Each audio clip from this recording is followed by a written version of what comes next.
Bira, late na naman yung apat na yan. Yun na nga eh. Buhat na magsama-sama yung apat na yan sa isang apartment. Parati na lang nalilate. Kitty, halik nga rito, anak. Tol, Yes, pera Papi. muna.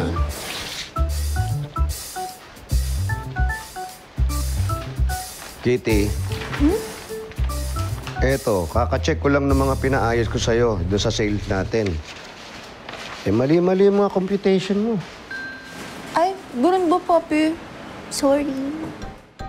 Puro tayo sorry. Alam mo, pag hindi kita pinagsabihan na tinayaan lang kita, baka sabihin naman ng mga kasama natin dito na pinapaboran ka kung anak ka.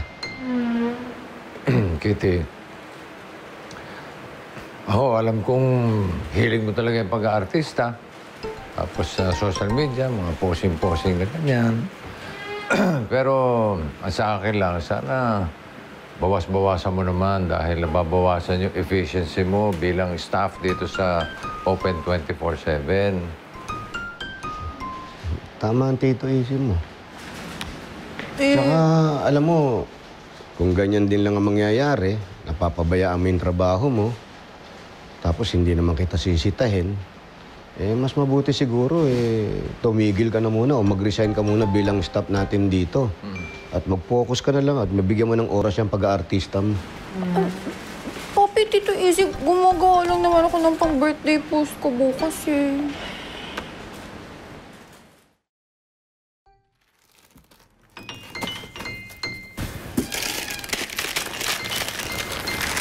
Al, busy ka? Medyo, Ma'am Kitty. May pinapagawa ko kasi sa Sir Spark. Bakit to? Eh, nalulungkot lang kasi ako eh. Halika nga rito sandali. Sandali lang, Ma'am Kitty, ha. Ano yun, Boss Easy?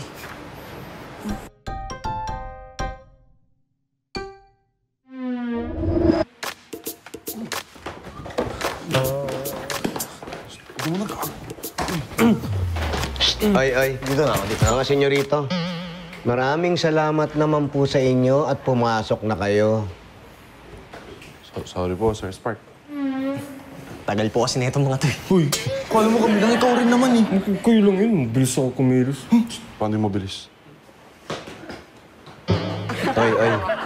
Prinsipe Kay, yung bilis mo, yung mukha mo ganun pa rin, walang expression. Hi, Rose! Excuse me?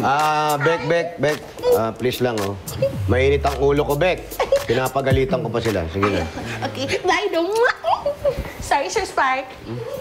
Sige, bumalik kayo sa trabaho niyo. Trabaho! Kunin mo yung ano. Halika, turo ko sa ito. Okay.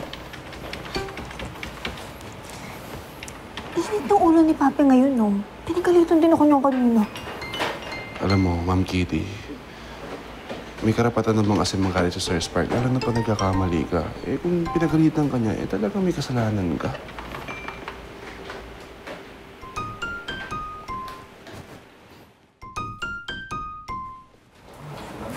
Andoy, Fred.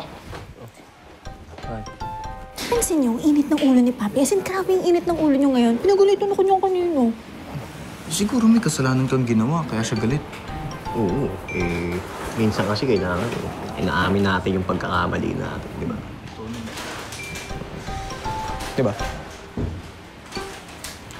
Sige, Ma'am Kitty. Hard or soft?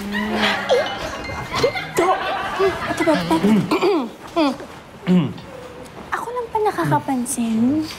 Una, papansin niyo rin na sobrang init ng ulo ni Papi ngayon. Pinagalitan ako niyang kanino. Baka may kasalanan lang talaga kayo, Ma'am Kitty. Tama. Hindi ka naman papagalitan yan kung wala kang ginawa eh. Di ba? Tama. Diyan ka na nga.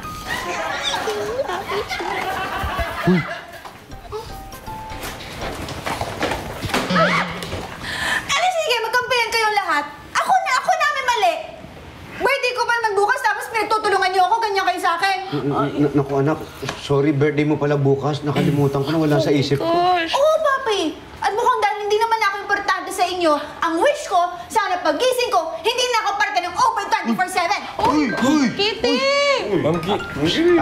Kitty! Anak.